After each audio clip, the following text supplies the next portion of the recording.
Inilah aksi saling dorong dari penonton saat artis lokal membawakan lagu dangdut di halaman rumah warga di Desa Ngampelrejo, Kecamatan Jombang, Jember, Jawa Timur. Kericuhan terjadi lantaran penonton yang berjubel terlibat saling dorong dan berdesakan hingga adu pukul pun tak terelakkan.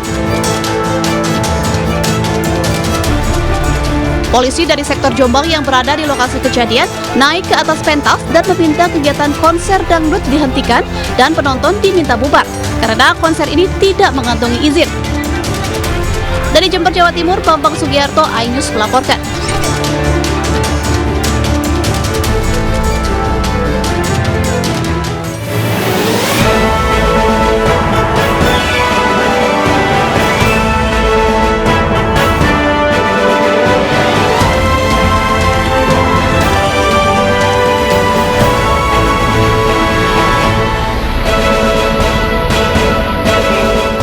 Mobil pickup tabrakan dengan truk tangki di Labuan Batu, 3 orang meninggal.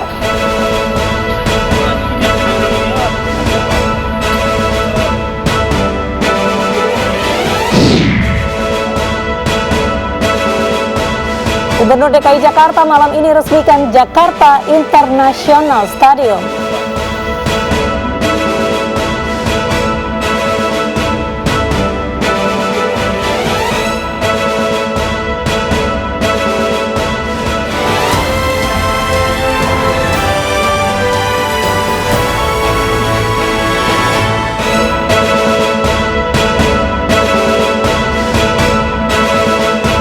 Selamat malam pemirsa. Akibat sopir mengantuk, mobil SUV menabrak pohon dan pedagang duren di depan Taman Makam Pahlawan Kalibata. Bersama saya, Mirpa Suri. Inilah iNews Malam selengkapnya.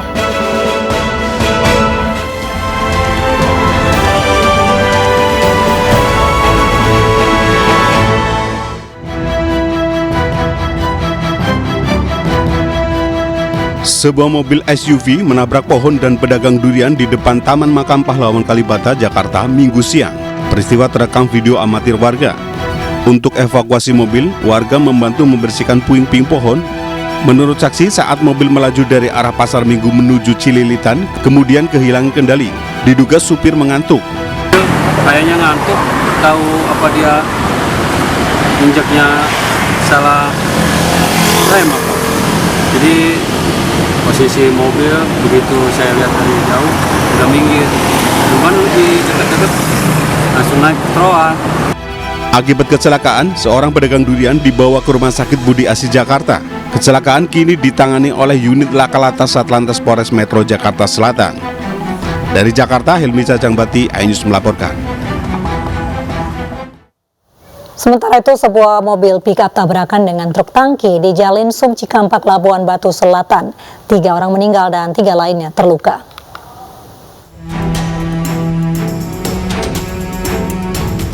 Tiga orang meninggal dan 3 lainnya luka-luka ketika mobil pick-up bertabrakan dengan truk tangki di Jalan Sum Dusun Cikampak, Torgamba, Labuan Batu Selatan.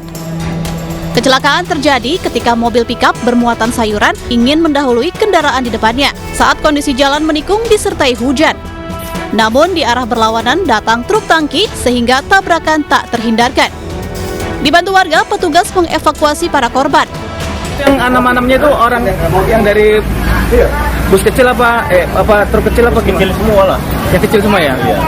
Kalau itu tingginya udah melarikan diri. Para korban luka kemudian dibawa ke klinik terdekat untuk perawatan. Dari Labuan Batu Selatan, Sumatera Utara, Randi Kurniawan, iNews melaporkan. Sebuah bus antar provinsi di Asahan, Sumatera Utara tabrak mobil minibus dan rumah hingga rusak parah. Polisi masih menyelidiki penyebab kecelakaan.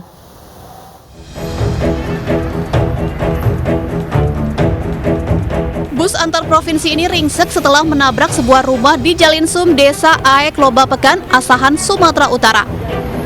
Bus juga menabrak mobil minibus hingga rusak parah. Bus yang melaju dengan kecepatan tinggi tiba-tiba hilang kendali sehingga menabrak minibus dari arah berlawanan, kemudian menabrak rumah. 3 penumpang minibus terluka akibat kecelakaan ini. Yang mana bus BMS datang dari arah rantau perapat menuju arah Medan, dan setibanya di dekat TKP berjalan melebar ke kanan, bertabrakan dengan minibus Sigra yang datang dari arah berlawanan. Dan sesaat setelah kecelakaan, bus PMS tersebut tetap melaju ke sebelah kanan jalan dan menabrak rumah warga yang berada di sebelah kanan jalan. Polisi masih menyelidiki penyebab pasti kecelakaan dengan memeriksa supir bus. Sementara 2 kendaraan yang ringsek dibawa ke Pos Lantas Pulau Raja. Dari Asahan, Sumatera Utara, Ulil Amri, iNews melaporkan. Kebakaran melalap 2 rumah di Nrekang, Sulawesi Selatan. Akibatnya 1 orang penghuni rumah tewas terjebak api.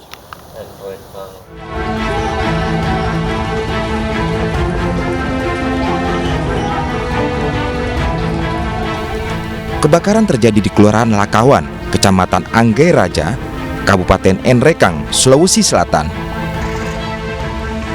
2 unit rumah habis dilalap si jago merah, diduga akibat konsleting listrik. Kobaran api dengan cepat melalap seluruh bangunan beserta isinya. Akibat kebakaran ini, 1 orang lansia tewas karena terjebak api saat hendak menyelamatkan barang berharga miliknya. Arus pendek listrik ya. Ada berapa unit rumah Pak yang terbakar? Ada 2 rumah. Ada korban jiwa Pak dari kejadian ini? Iya, 1 orang. Atas nama siapa itu? Atas nama Andi Ratna. Andi Ratna. Usianya berapa Pak? Akibat peristiwa ini, kerugian ditaksir mencapai miliaran rupiah. Dari Nrekang, Sulawesi Selatan, Jufri Tonapa, iNews melaporkan. Pemirsa, sebuah rumah di Padukuhan Gunung Kidul, Yogyakarta ludes terbakar api. Diduga kebakaran dipicu dari pemilik rumah yang sedang memasak, kemudian meninggalkan rumah.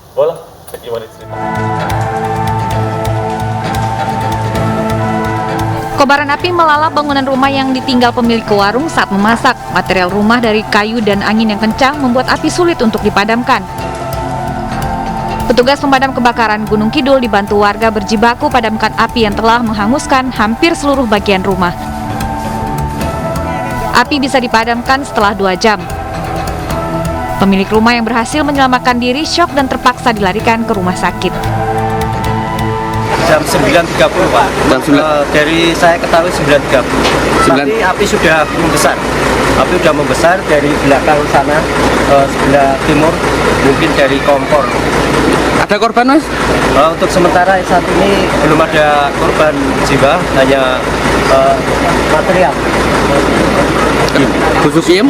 Sugiem, ya. Untuk istrinya bernama Bu Sugiem, yang saat ini dibawa ke rumah sakit karena kondisi shock. Polisi sektor Wonosari memasang garis polisi untuk mencegah warga masuk ke rumah karena memungkinkan akan roboh. Petugas mengimbau para ibu-ibu agar tidak meninggalkan rumah sebelum kompor dimatikan. Dari Gunung Kidul, Yogyakarta, Kismaya Wibowo, iNews melaporkan. Beralih ke informasi, istri anggota TNI di Semarang yang jadi korban penembakan dipindahkan ke RSUP Dr. Karyadi setelah dirawat selama 5 hari di Rumah Sakit Hermina. Rina Wulandari, istri anggota TNI yang menjadi korban penembakan orang tak dikenal, dirujuk ke Rumah Sakit Umum Pusat Dr. Karyadi Semarang. Kondisi Rina dikabarkan menurun pasca operasi dan membutuhkan perawatan lanjutan. Ia dipindahkan menggunakan ambulans bersama tim medis Rumah Sakit Hermina. Ia juga mendapatkan pengawalan dari petugas Arhanud 15 Semarang, Intel Kodam, Pomdam, dan Kesdam 4 di Ponegoro.